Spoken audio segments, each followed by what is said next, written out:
B1 brothers and sisters, welcome to Blacklogic. Today we're going to raise the question, are Black mayors funding illegal immigration? Now, we know there's other Democratic mayors are not Black, so we will be adding them in as well. But when it comes to foundational Black Americans in these cities who are funding illegal immigration, I think we need to dive into some of the research, some of the evidence, and go over some of the topics. We're about to go over how state and federal government resources meant to support American citizens are being diverted towards immigrants.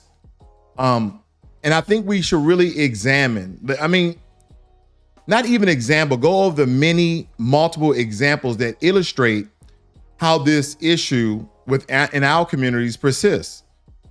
Because when you look at these things, family, we cannot forget about all the resources that could be better allocated to aid American citizens, Black American citizens, in countless communities around the entire U.S. We know that we are disproportionately economically deprived, so we need help the most. We observe pressing issues such as failing schools, unemployment, and our infrastructures in our neighborhoods. Everybody's thinking that the Black neighborhoods or people are trying to destroy them. We're just trying to create ghettos. Majority of Black folk want safe neighborhoods. Majority of Black folk want good policing. But here's a question. These mayors and their so-called constituents, which are you, the voters, should you guys be essentially funding and paying taxes to a certain degree? I really want you guys to think about that. But we're going to head into some clips here very quickly, because I think before I go too deep into this, there's something I truly want to just get off my chest. President Biden lands in Los Angeles to woo entertainment leaders. I have no idea what they're referring to when they say entertainment leaders. I don't know any entertainer within the Black community, within the Black enclave, within the Black grassroots family that is an entertainer. I mean, most recently, Plies came out speaking about all these different things that the reason why Black people are worried is because the illegal immigrants are going to come over here and outwork us. Well, why didn't they outwork us in their country? You see what I'm saying? You're telling me hundreds of thousands of people are seeking asylum away from their government. Because, you're either a political asylum seeker or you're a war refugee. I mean, there's categories, there's classes to this. But you're going to tell Black folk, and here's another thing about Joe Biden. Let me tell you what's very disrespectful about Joe Biden is that he continues to go to our entertainers like they're fucking leaders for us. They're not leaders for us.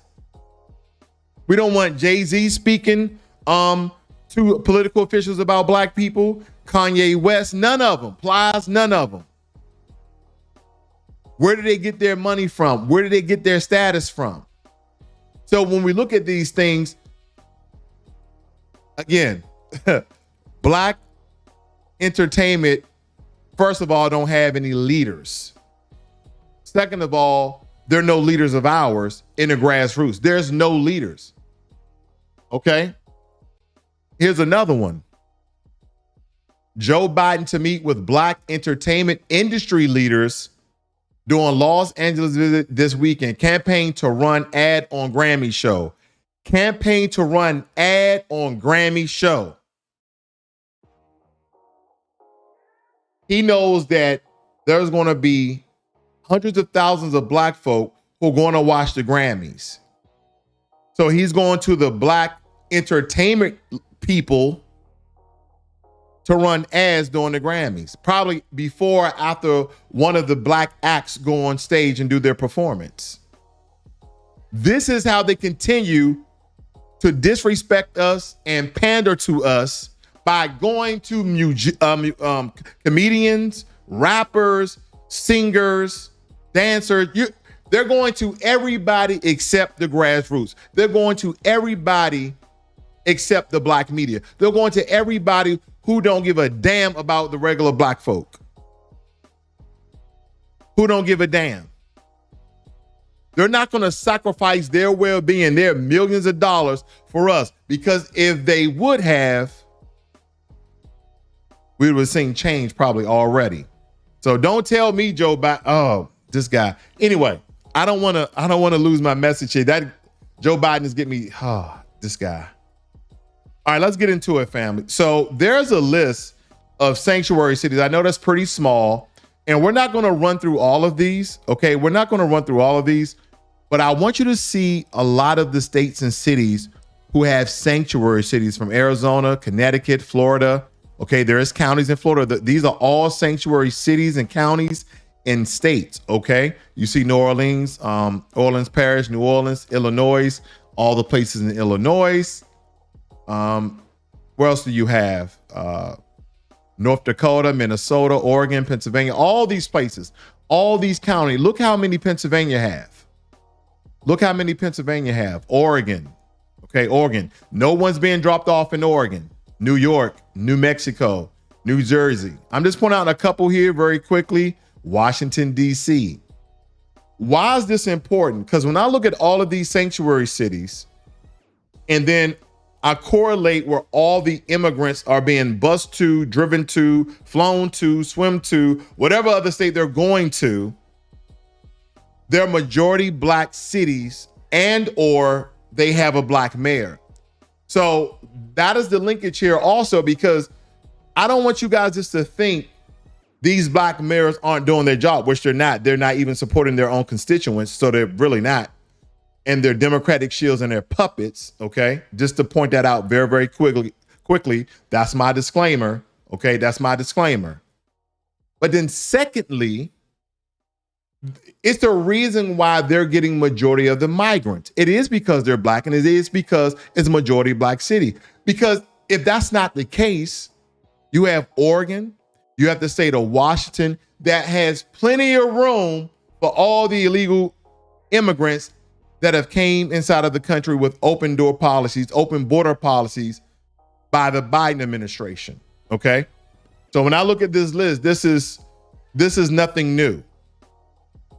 And a lot of people just think is this those black cities that are sanctuary cities? No, Massachusetts, Boston. I don't know if you ever been to Boston. This is a eerie, weary feeling up there in Boston. It's like the racism is heavy for some reason. The racism is real heavy in Boston for some reason. I just don't get it. I just don't get it, family. And maybe it's just me. But look at some of these sanctuary cities, if you didn't know. And this is why this is coming towards a city near you with all these sanctuary cities: Boston, New York City, Philadelphia, Chicago, Denver, Dallas, Austin, Houston, San Diego, LA, San Francisco, San Jose, Seattle, all of these places. But if you notice, they're only dropping them off in certain cities. Now, they have this new thing called double migration. I won't really say new, but they're doing double migration where they're leaving Chicago and now they're going to Detroit. Now, Detroit doesn't have a black mayor, it's a white mayor. And Detroit is a predominantly black city. But here's the thing, here's the thing that's very intriguing. That mayor has been in power since 2014. He's been the mayor of Detroit for 10 years. I really need to probably dive a little more into the research. Is what is he doing for his majority constituents that are black? I'm just curious. I just don't know. I'm just asking here. But these are the sanctuary cities that primarily you see a lot of the immigrants and migrants going to.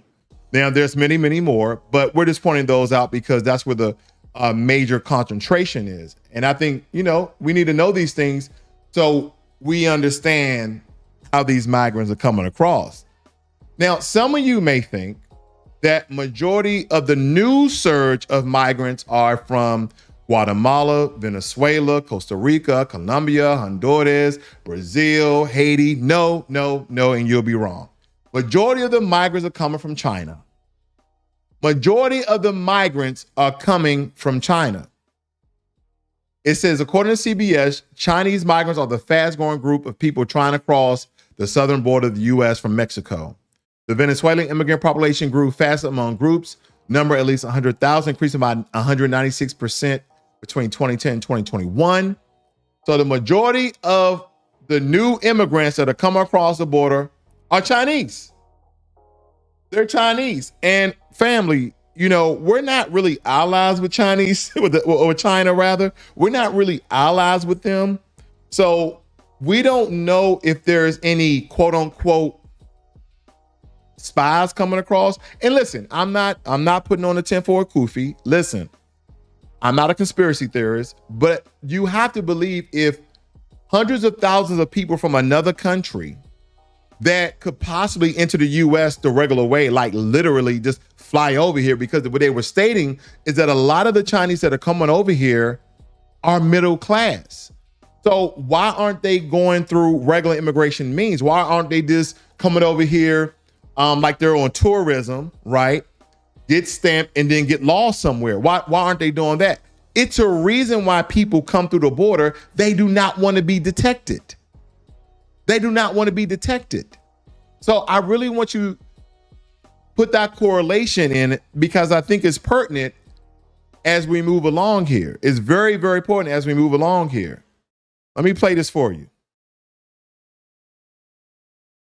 I have seen 150 people walk through it in less than a minute. You're kidding. Yeah, sometimes the drivers on the other side go, run, run, run. And then everybody just scurries through and they get caught on the concertina wire.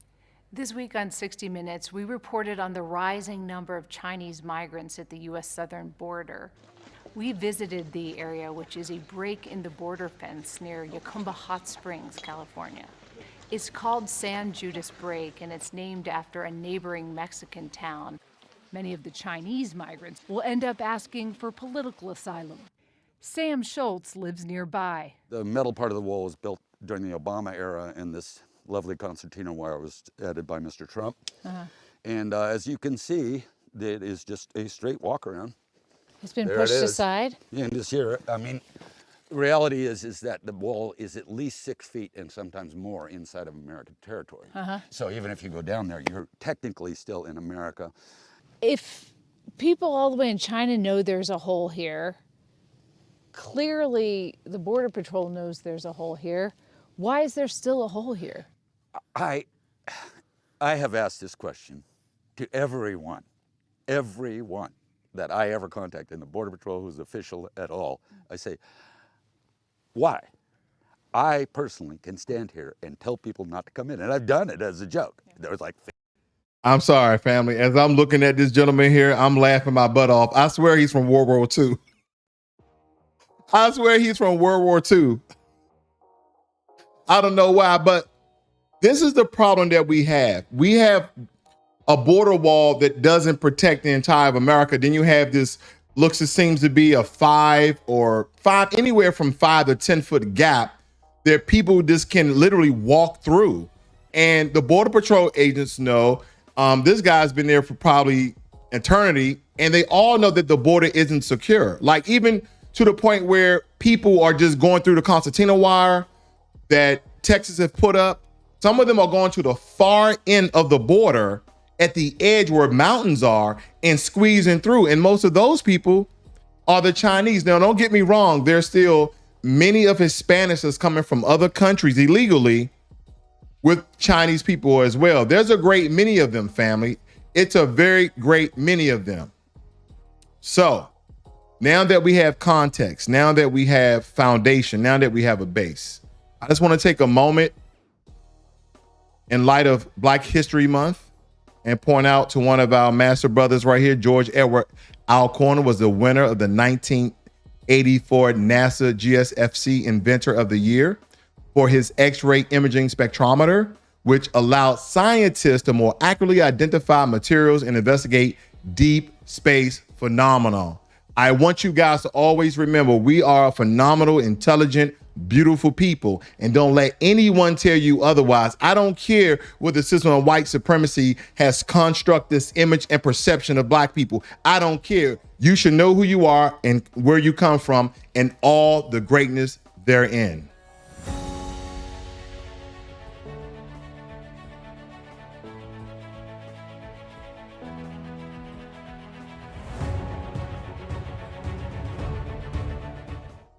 So I think it's fitting that we go right into talking about these mayors, because they have definitely turned their backs on the Black community.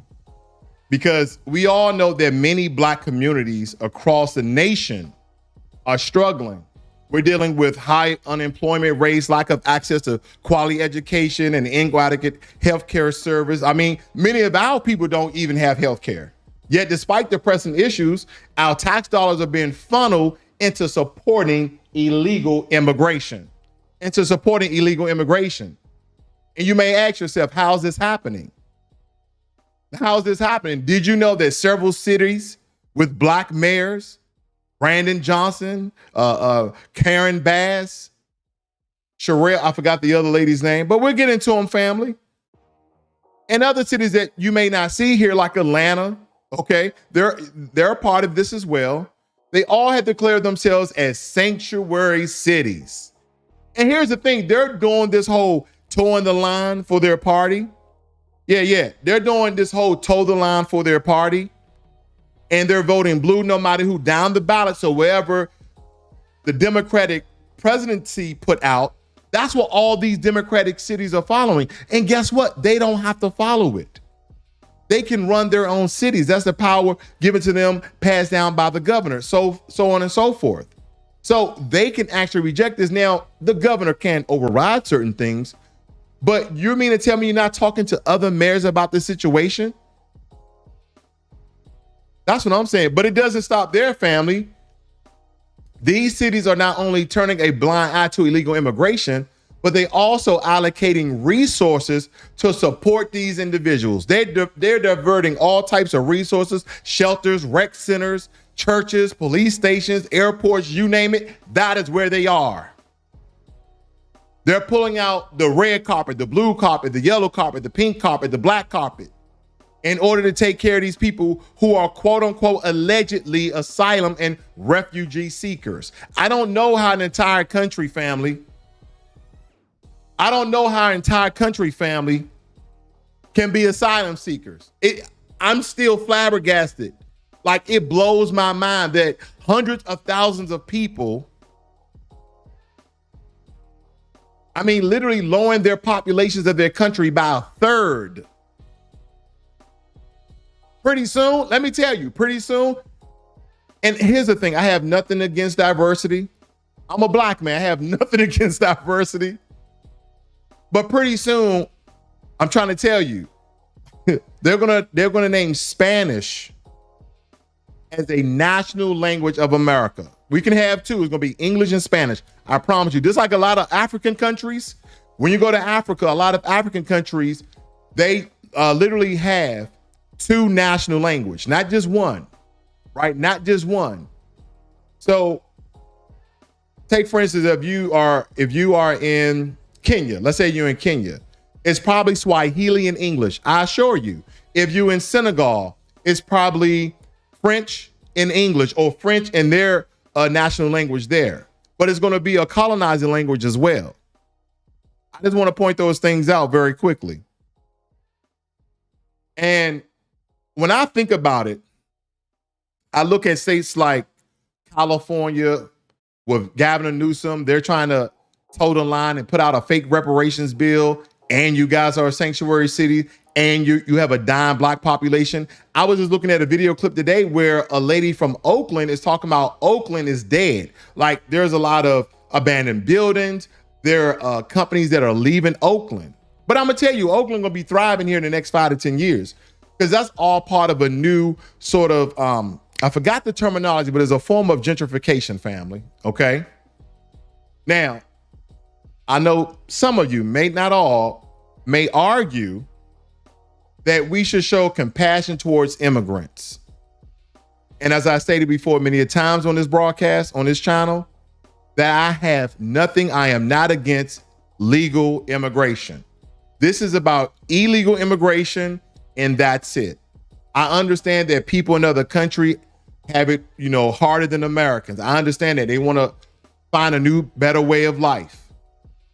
But when I really look at Black American history, family, when I look at Black American history, all the things that we have built, all the things we have invented, all the things we innovated in this country, the question still comes to mind is, why aren't those people doing it in their countries? Because when they come over here, they bring the same white supremacist color caste system with them. Because as Black Americans, we have been fighting for equality and justice for generations, and we're still not there yet. But our communities continue to be overlooked and neglected. And we can get on, we can get on the economic impact. The illegal immigration puts a strain on the already limited resources that we have and increased competition for jobs. No, I know some of you, some of you may be thinking, no, we don't need any competition for jobs. We just need jobs. Black Americans are the most unemployed group. So we don't need competition. We need those jobs. So when people are saying, well, immigrants ain't coming over here taking nobody's job, I don't see no Black people out in the field. Here's the thing. If American citizens got those jobs in the agricultural fields, picking oranges and peaches and whatever they pick, that means they will have to get paid at least minimum wage. Do you believe that illegal immigrants in the country are getting paid minimum wage? Do you really think they're getting paid minimum wage to pick fruit? No, absolutely not. And see, here's another part of this whole immigration scam that's being allowed. Why aren't these mayors, why aren't these governors, why aren't the federal government going to lock up all the business owners that are employing illegal immigrants? What? Damn right, I said it. They need to be locked up too. They need to be locked up too. Because now we're seeing the tall tales effects of illegal immigration in a country that's rapidly becoming overpopulated. Rapidly.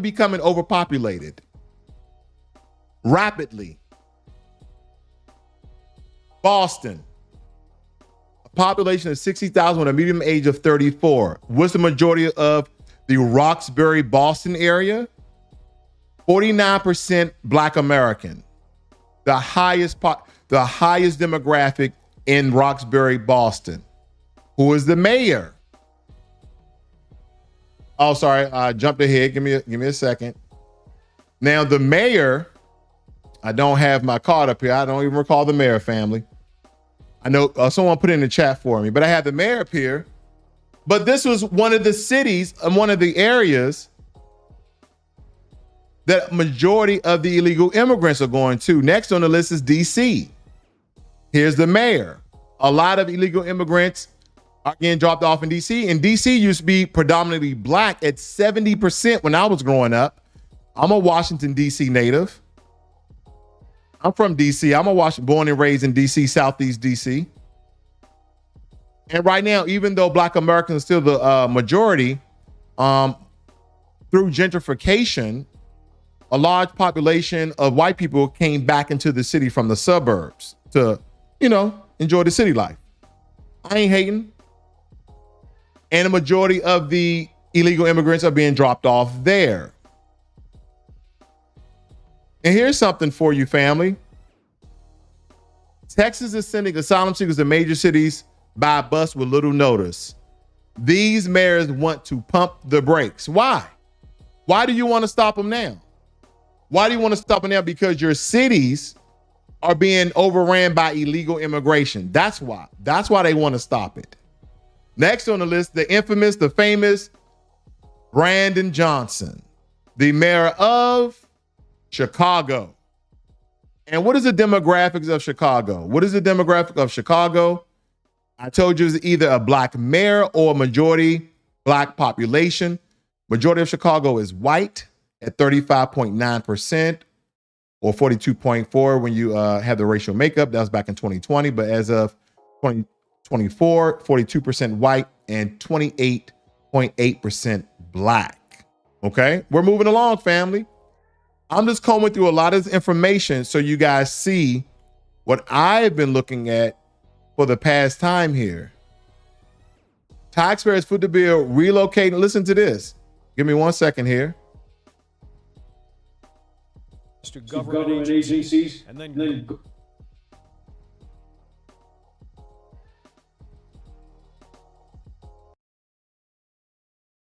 going from Chicago to somewhere else. The ABC7 I-Team asked state officials for how many migrants are coming and going. Our investigation with the ABC7 data team tonight revealing this double migration, the coming and going, is running up the tab for a crisis that already caught Illinois by surprise and continues to stretch government resources and finances. Migrants have been flown into Illinois from Texas, expelled by Texas Governor Greg Abbott, and they have been bussed here by the thousands from the border zone. People fleeing their homeland have become points of political contention, sides of humanitarian debates, and figures on government ledgers. Tonight, even as more asylum seekers arrive here, some continue to leave. The I-Team filed an open records request to find out how many migrants are leaving Illinois, what that costs, and who's paying. Migrant travel costs in the Chicago area, people leaving by bus, plane, and train, total more than $775,000. And when additional travel-related expenses, such as ride shares, are factored in, it's almost $850,000 taxpayer money for migrants to move out of Chicago. 4,327 have now come and gone, more than 10% of the migrants sent to Chicago. The Texas government will put migrants on a plane, let them, tell them that Chicago is this great place to come, which it is. But they're saying, this is what Chicago is going to do for you. And then when they get here, they kind of see that what was told to them in Texas is not accurate. On the northwest side, Alderman Gil Villegas' 36th Ward houses some Chicago migrants, and he wants federal authorities to take more responsibility for the relocation of migrants here and elsewhere. What we don't want to do is put people in a position where they're in a place that really doesn't fit, or maybe they don't want to be here. So we are trying to accommodate them.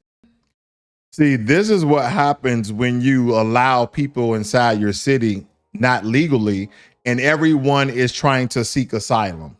That's what's going on right here, family. Everybody is trying to seek asylum as though everyone in these countries are fleeing political persecution. All of these people are not fleeing political persecution. And if you don't think that it soon happen to your city, your town, your state, I assure you, if this continues at the rate that it does, family, they're going to start shipping migrants to Wyoming, South Dakota, North Dakota. Now, I'm not saying they're going to last there. I don't think nobody wants to go there, but I heard it's beautiful.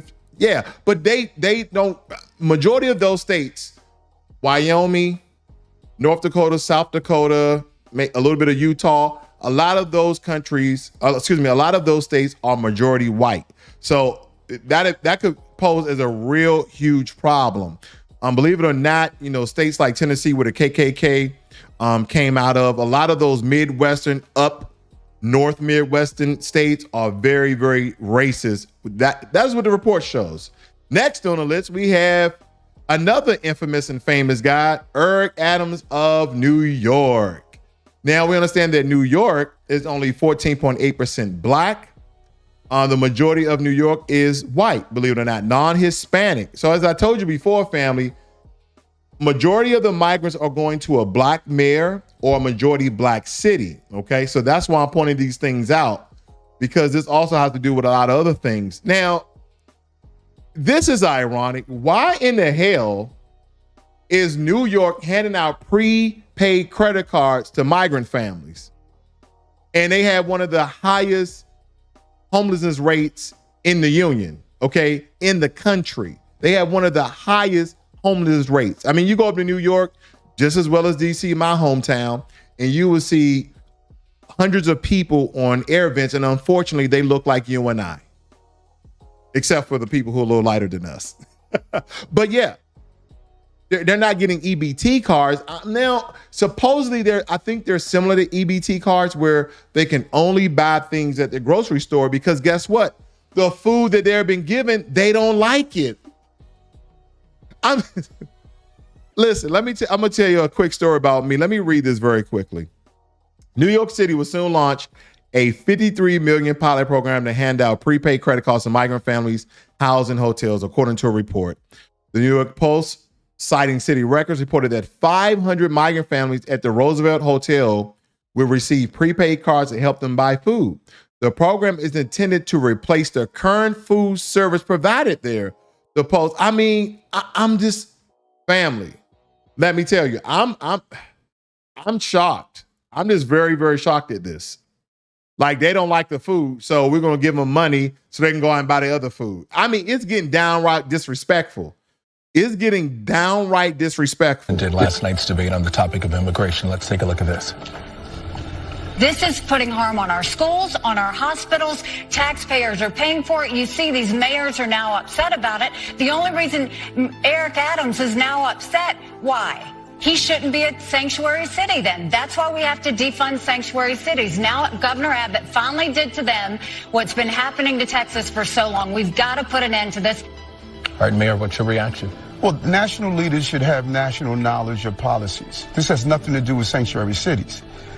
Migrants and asylum seekers are paroled into the countries. They're here legally. And so when you have a national leader talking about sanctuary cities, the reason we're having this is telling me she's not knowledgeable on the real topic. The problem is when you parole someone into a country, you should have a decompression strategy on a national level to spread it throughout the country and not target just certain cities.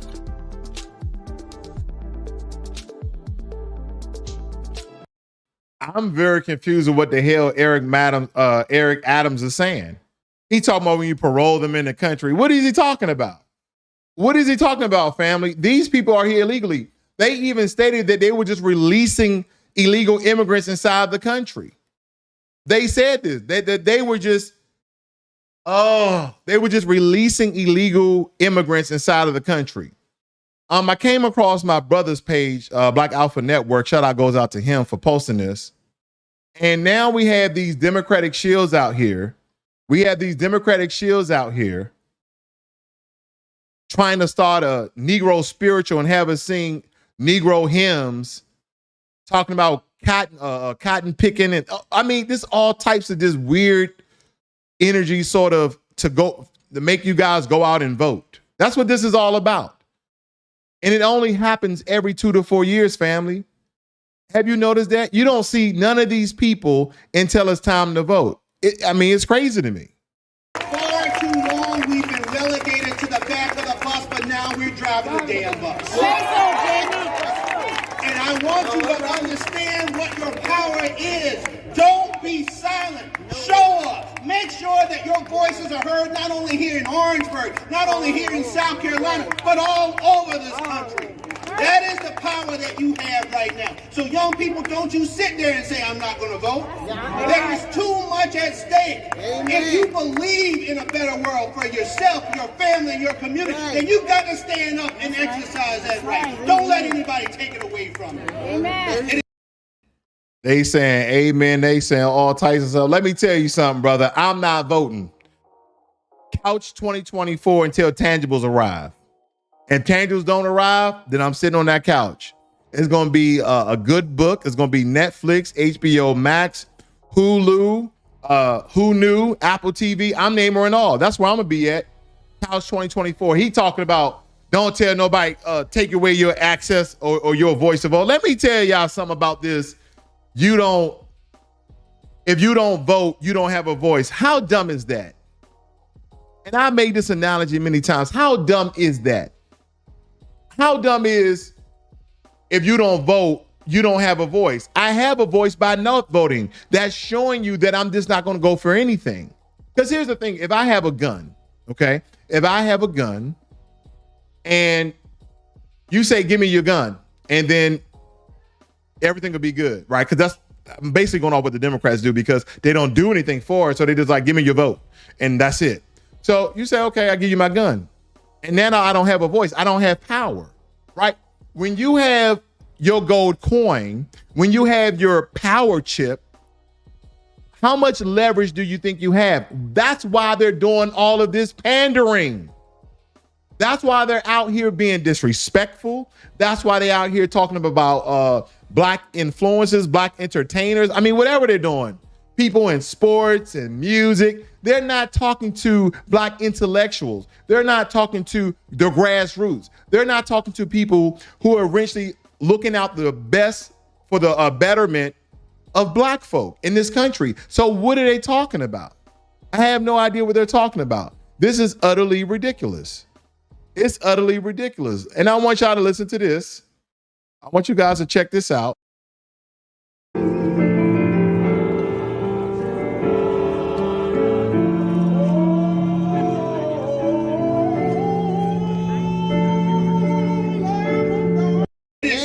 I mean, what the hell are we doing? What the hell are we doing? We out here, family, we're out here singing gospel songs at a Biden-Hurley first in the nation political rally. Why are they singing gospel songs?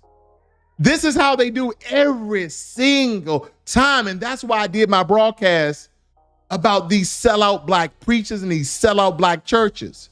Because now, listen, I've heard powerful sermons from T.D. Jakes. I've heard some life-changing, some inspiration, some motivation, get off your feet, hoop and holler, run to your baby mama's house. I've heard some powerful speeches by T.D. Jakes. But now, dealing with politics and all this other things that came out about T.D. Jakes, the only thing that I can picture in my head about T.D. Jakes now is I would have been swallowed up. Have you ever been swallowed up? Have you gone through a time of swallowing where everything was overwhelming? That's the only thing, family. That's the only thing I think of when I think about T.D. Jakes, with all of the allegations coming out, and then also the role that the black church played in pandering to black folks and influencing black folk, right? He had Tyler Perry on his pulpit. He's up there praying over the bishop. I'm like, what in the world is going on with the church? Because I tell you, I can't get it out of my head. I just can't get it out of my head every single time. I would have been swallowed up. Have you ever been swallowed up? Have you gone through a time of swallowing where everything was overwhelming? Look at your neighbor and say, he's a meat stretcher. He'll stretch your meat. I can't do it. I can't do it, family. Every time I think about it, I swear, that is where my mind goes. Let's get back on track. I'm sorry. Here's another mayor of Philadelphia, black female. Shout out to you, sister, but you ain't doing nothing for your constituents. Majority of the population in Philadelphia is black American at almost 40%. Okay. Let me show you this. Most U.S. unauthorized immigrants living in 20 of the metro areas. And they're going to show and break down all the places where these migrants are going. L.A. with Karen Bass, right? And what's pertinent about what's coming out of California right now, there was a story of California signing into legislation reparations. But as people were combing through the reparations bill, there's no tangibles. I mean, there's like grants and vouchers, but no cash payment reparations. It's like this country was built on free labor. This country became the richest and most powerful country because of money, not because of vouchers and stamps and EBT cards and Goodman cheese and Farina and powdered milk and powdered eggs. No, it came with stinky blood, sweat, and tears hanging from the trees in this country, sacrifices of black enslaved Americans, foundational black Americans, U.S. freedmen. That is where it's come from. So every time I think about LA now, I think about basically fake legislation that they combed as reparations and give people nothing what they're asking for. Absolutely nothing. And their black population LA has decreased significantly. It's under 10% now. LA has now less than 10% black folk living, and I guarantee all of them are millionaires. I assure you. Now, as I told you before, we're moving over to Boston. Michelle Wu is the mayor of Boston. Now, I'm not going to play this, but there was a lot to get into this particular one. It stated that the recreation center, which can accommodate up to 400 migrants and unhoused people, is now filled with costs. Don't throw unhoused people in there. Although it's for migrants, I assure you. Strollers and play spaces, Healy said the goal is to get people off the street and out of Logan Airport, where dozens of migrants were found sleeping on the floor in Terminal E. The center will also help process migrants' work visas and find more permanent housing for them. See, on one hand, I don't blame Governor Abbott, but on the other hand, I understand what he's doing.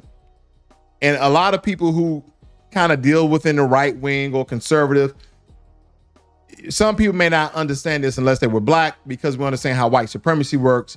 And if they can kill two birds with one stone, they will. Now, here's another story that came out of Boston, Massachusetts. Governor chokes up over plan to relocate migrants to a Boston area rec center. And she stated this: "Oh, I get emotional because I'm committed to this," Governor Healy told WCVB. "Little kids need to be able to breathe clean air." Wait a minute. Is she stating that the migrants are bringing dirty air to America? Is she stating what? Is she stating that the migrants are bringing dirty, polluted air to America with them? Do they hide this air in their pockets, Governor? I'm just asking, because it don't make any sense to me what she said. I look at everything. I tell you, fam, I'm very neutral on a lot of things. You can ask my wife. I'm looking at this two-sided like hell. She talking about they need to breathe clean air. Okay, I digress. Migrants will reportedly receive employment. Listen to this, black folk in Boston, in our Roxbury area. They're giving these so-called migrants, these illegal immigrants, employment, legal and medical assistance, and food. The state reportedly also plans to renovate the facility and hire more staff. They're like, you know what? We don't have enough TVs. Should we get cable? Do you like the Hopper? No, you like Dish? You think Dish got more channels? Yeah, let's get Dish for them. Let's get beds. We're going to need probably 15 more sinks over here. Oh, no, not chrome. We need brushed aluminum or brushed nickel. Yeah, that way it's scratch resistant, no stains. They're giving out the red carpet to them, family. They're just rolling out the red carpet to them. They're giving them the best that Boston can buy. Well, the Roxbury tax dollars can buy. That's what they're doing here. And then we also have Mike Johnston. He is the mayor of Denver. Because now the migrants are now going to Denver. And if you guys are not familiar with Denver, ain't that many black people in Denver.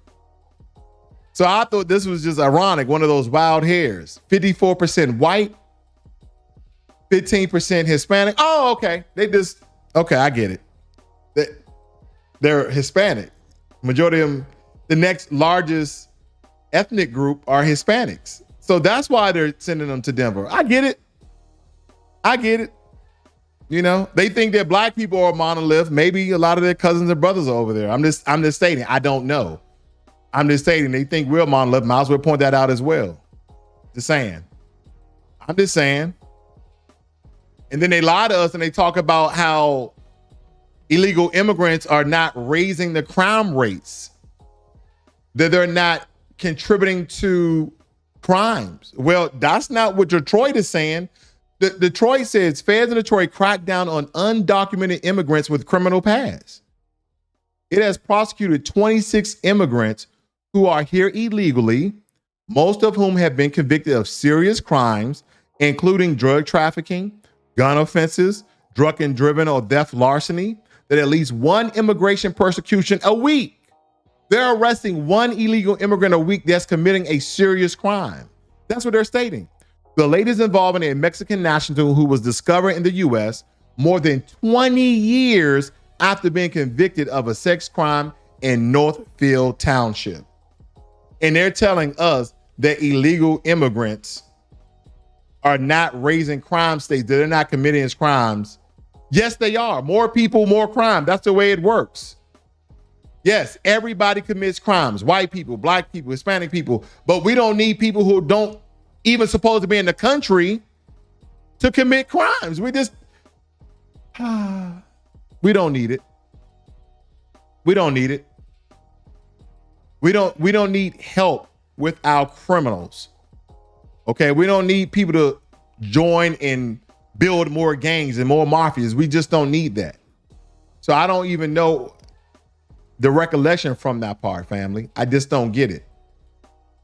I'm coming through some of the stats here, and I'm looking at rates all over the country. I'm looking at the Federal Bureau of Prisons. This is important that we talk about crime in some respects. It says inmate race. You got Asians at 1.4%, blacks at 38.6%, and then whites at 57.2%. And what somebody's going to say is, oh, I thought blacks was mostly in jail. That's still true. Don't forget that 60,000 is just replicated and copied into percentage at 38.6. But when you take that 60,000 and we're being only 15% of the population, and you take that 90,000 from whites and they represent over 65% of the population, black people are still overrepresented in the criminal justice system. We still have more people incarcerated per capita. Then some people are going to say, well, you guys commit more crime. That's why you guys are mostly in jail. And I would say that's incorrect, because we understand all the disproportionalities, the racism, the bias, right? And these are not just existential terms that I'm using. These are just laid in facts. And as I move on here, family, and as my race and wrongful conviction, listen to this.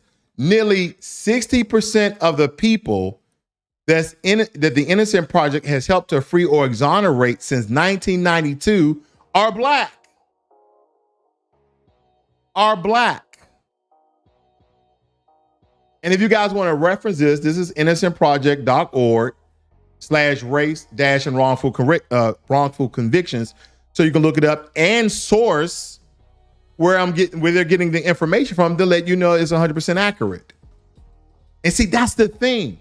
They think that we commit all of these crimes, and then when they lock us up 10, 20, 30 years, and they literally suck the life out of our bodies, we come out old and decrepit. We can't really contribute to society like we want to. We've been incarcerated for 30 years. Where do you think those ex-cons go when they get that little $10,000 check from the government? When that $10,000 is up, they end up on the street. They end up on the street. You think they have rehabilitation program? They won't be going to the halfway house. Hopefully they have them. Hopefully they have the state funds, because now the halfway houses are now overran with illegal immigrants. I'm just pointing this thing out, family, because people need to know this information, because America paints black folk as their criminal class, and then they lock us up with impunity, and they say, you know what? We made a mistake. We made a mistake. Out of the 10 people, for every 10 people in the Innocence Project, 6 of them are black and they're innocent. Think about that number. Think of that overwhelming number. And now people who love statistics, people who love metrics, then you know. Death Penalty Information Center states black people 7.5 times more likely to be wrongfully convicted of murder than whites. Risk even greater if the victim was white.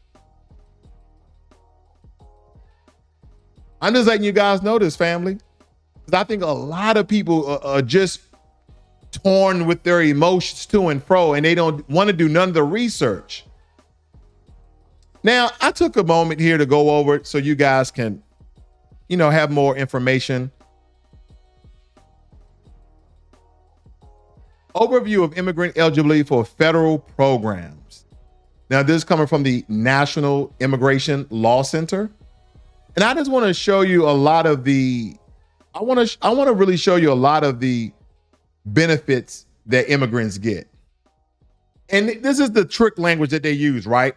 This is the trick language that they use. It says categories of immigrants, qualified and not qualified. The qualified immigrant category includes refugees, people granted asylum or withholding deportation removal and conditional entrance. What? Wait a minute. So they're qualified simply because I seek asylum. I seek asylum. I'm a refugee. That's all they got to say when they come through the border. And the border patrol agents, they're like, you seek asylum? Okay. You seek asylum? Okay. You seek asylum? Okay. You seek asylum? Okay. Oh, you're a refugee. Check. You seek asylum? And they just keep going on, family. Then it says certain abused immigrants, their children, and or their parents. What is considered an abused immigrant? I'm pretty sure they got plenty of tests to tell people, you know, how they essentially being abused. But anyway, I want to show you some of these benefits here very quickly that some of you guys probably applied for and didn't receive. Refugees, people granted asylum or withholding of deportation removal, Cuban Haitian entrants, certain Ameri-Asian immigrants, Iraqi, Afghan special immigrants, and survivors of trafficking are exempt from the 5-year bar, as are qualified immigrants who are veterans or active duty military and those spouses and children. In addition, children who receive federal foster care and CAFA migrants are exempt from the 5-year bar in the Medicaid program. And I was looking at this, I'm like, so CHIP, that's for children. Medicaid, that's for everybody. TAF, that's another form of payment allowance for basically anything you want to buy. I looked at all these things. I think there was one more down here, family. Look at this, SNAP. They're getting SNAP, Supplemental Nutrition Assistance, formerly known as food stamps. They're getting food stamps, SSI. This is what all the illegal immigrants getting, family. SSI. Wait a minute. Who contributed SSI? Who contributed SSI? Don't worry about it. They're going to give it to them. Y'all don't need it no more. Don't worry about it. They're giving it to them. Don't worry about it. That's money you won't have. Why you think they're talking about there won't be no Social Security money left? Because they're giving it to damn illegal immigrants. That's why. That's why. That's why, family. That's why there won't be any money left. The main rationale for the 7-year time limit was that it was intended to provide a sufficient opportunity to humanitarian immigrant seniors and those with disability to naturalize and retain their eligibility for SSI as U.S. citizens. And this so you guys know who's giving out the money. 6 states, California, Hawaii, Illinois, Maine, New Hampshire, and Washington provide cash assistance to certain immigrant seniors and people with disabilities who are ineligible for SSI. Some others provide much smaller general assistance grants to these immigrants. And this is what I was stating, that it's on a state and this is on a federal level. This is just crazy to me, family. So if the federal government doesn't cover them, guess who's going to cover them? The state. They have these programs. And matter of fact, when I think about it, let's look at Atlanta, Baltimore, and Birmingham. These cities have black mayors, and they have embraced these sanctuary policies, effectively turning a blind eye to federal immigration laws, which the federal government are even following the immigration laws and following the directives of the Constitution. And what's the result of this, right? Taxpayer dollars meant to uplift black communities are diverted to provide services for those who shouldn't even be here in the first place.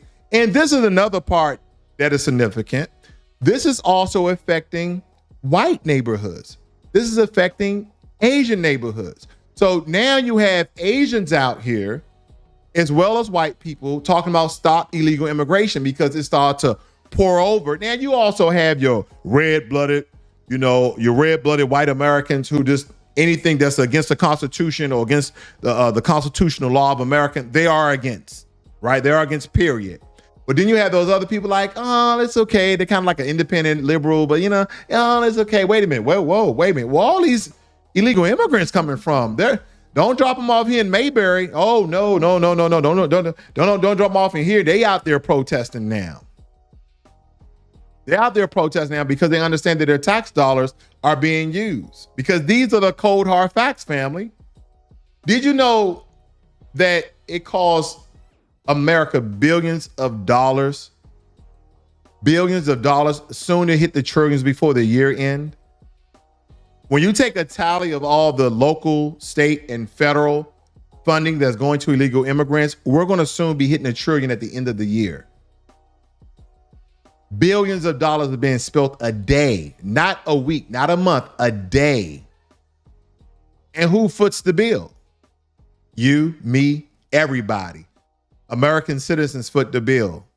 Hardworking Americans, especially a lot of us black folk, because this is where they're dropping them off at, in the black community. But it doesn't stop there. Let's talk about the gravy train of the benefits we just went over. We went over SSI, SNAP, TAF, CHIP, the other one about the food stamps, EBT, basically. That doesn't include them all because from education to healthcare, housing, to job opportunities, to driver's license, to fast tracking their citizenship, they're getting essentially everything. And again, who pays for it? Who pays for it? You guessed it. The American people, the American citizens. Now, I hate to say this, family, and I'm not trying to be divisive, but illegal immigrants are getting a free ride. Now, and this is this goes out to all my non-black listeners. I really want to see how racism is a disease. I just have a question. You can leave it in the chat. You can leave it in a private comment, however you want to leave it. I'm just curious. Are you satisfied? And some of you are going to pick, some of you are not going to even pick one, right? It's not a trick question. Would you rather for illegal immigrants to come over here and soak up all the resources and funding and billions of dollars from our government, or would you rather for Foundation Black Americans to have reparations, cash payments? Let's just say you had to pick one. Let's just say you had to pick one.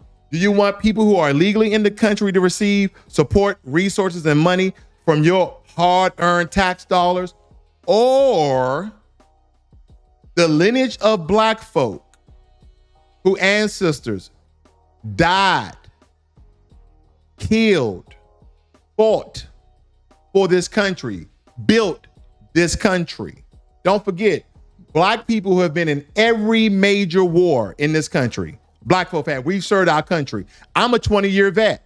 I've served my country. The ones who built the White House, the Capitol, the roads, the train, the railroad, all of these things for absolutely free. So would you rather for people who are illegal and foreign to the country to get it, or those who bought it and fought for the country? You tell me. You tell me. I'm just asking. I'm not fired up at you guys. I'm just fired up. Because where is the humanity for struggling families?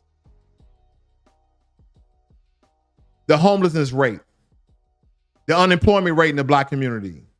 And we don't have these black mayors prioritizing their own communities over people who are not even part of the constituency, people who are not even living in a community. They're playing politics with you guys' American dollars. So here's the thing, family. There's only one thing you can do. You have to hold these black mayors accountable. And don't get me wrong, these are trickle-down policies by the way of Barack Obama and Joe Biden, unfortunately. And the reason why I say unfortunate, because it affects everybody, but it hurts black people the most. So, unfortunately. And people will say, well, I don't think it's smart not to vote. We should just vote third party. We should have voted third ballot. No, why? Why waste my time? Why would I waste my time? Why would I waste my time going out to vote knowing that it's not going to do anything? I think I know a way to hurt people who don't support the black community. I know a way to hurt them. And it's called sit my black ass at home. That's what I was called. I know some of you are not fond of cursing, but listen, I'm sitting my ass at home, okay? That's what I'm doing. Because when you look at some of these black mayors, I want you to ask yourself, what have they done? What have they done, family? They haven't done nothing for the black communities, for the constituents, for the taxpayers in their own communities. They haven't done nothing for them. And that is the problem that we have. So not only breaking this down and calling them out, but also holding them accountable. Let's see what we have here this evening. Jermaine Anderson, thank you for moderating, sir. We got Patty, nice to see you. You said they took a ton to Tennessee also, okay? We got DSB in the house. Nice to see you, brother. Who else we got in here? Hurricane IQ. We got RPI. D-side. Oh, yeah, it's definitely the bait and switch policies. Definitely. Salute to you too, brother. Talking to D-side. I'm just going through your comments very, very quickly. We got Donna Brown in the room. Nice to see you, sis. Patty says, SSI, oh my God, my friend got denied twice. Had to get a lawyer and wait 3 years, and she has MS badly. That's unfortunate, Patty. That's very, very unfortunate. But these immigrants are getting everything that you guys are not receiving. I see Willie McKinley in here. He says, cut the check. And I wrote these things down in here as I was just pondering and putting my information together. You know, I do all this research and I'm breaking these things down. Listen, family, I put some of the things that I heard that were disrespectful to black people. This is just my opinion. When they was using that booties to the polls campaign, remember that? Booty, get your booties to the poll. And they had all these fat strippers. This is so disrespectful.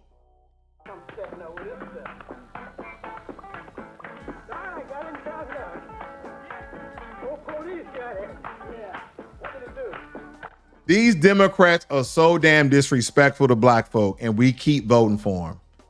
Please, please think twice before you vote. I'm not saying don't vote. I'm just saying I'm not going to vote because tangible not on the table, but I'm not telling you to vote. I write notes all day, but here's the thing. I put booties to the poll.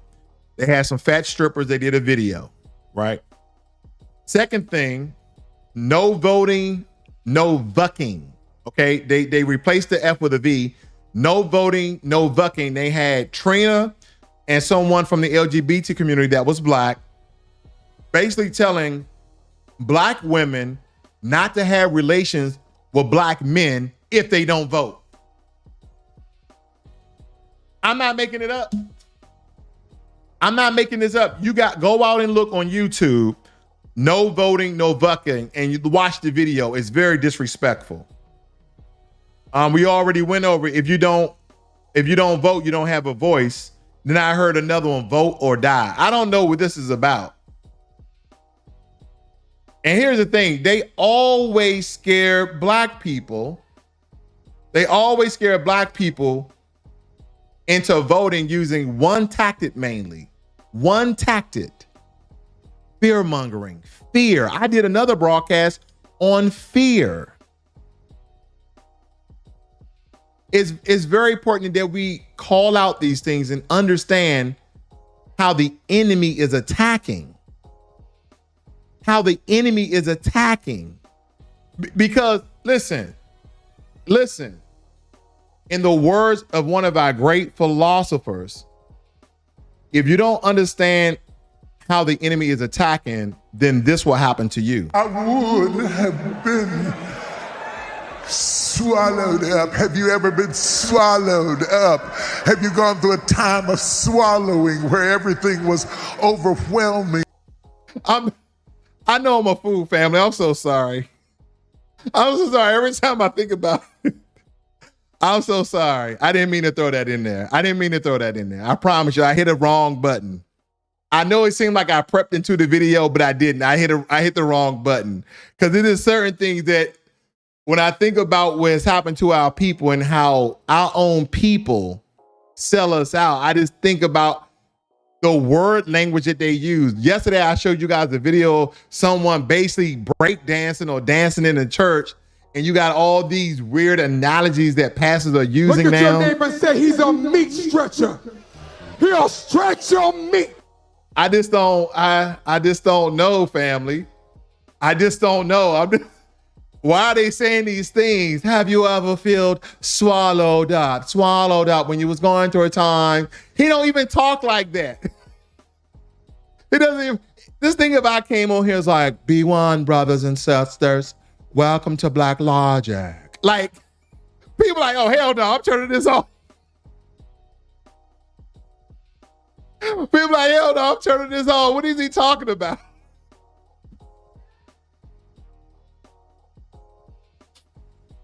Oh man. Every now and again, you got to get a good laugh in. You got to get a laugh in. You know, I be serious up here a lot, family. I be serious up here a lot. Every now and again, I got to get a good laugh in. I got to calm down. My wife said, babe, calm down. Take your time, honey. Take your time, baby. That's my wife. I be fired up. She like, you be in there sweating? And you know what? I told my wife, she said, you be in there sweating? I said, if a heterosexual man was between TD Jakes and Puff Daddy, and TD Jakes was like, I would have been swallowed up. Have you ever been swallowed up? Have you gone through a time of swallowing where everything was overwhelming? I'd be sweating my ass off. And you sitting there, Puff Daddy on one side, R. Kelly in front of you, and TD Jakes over there talk about you being swallowed up. And then you hear a new guy come in the room, he like, look at your neighbor and say he's a meat stretcher. He'll stretch your meat.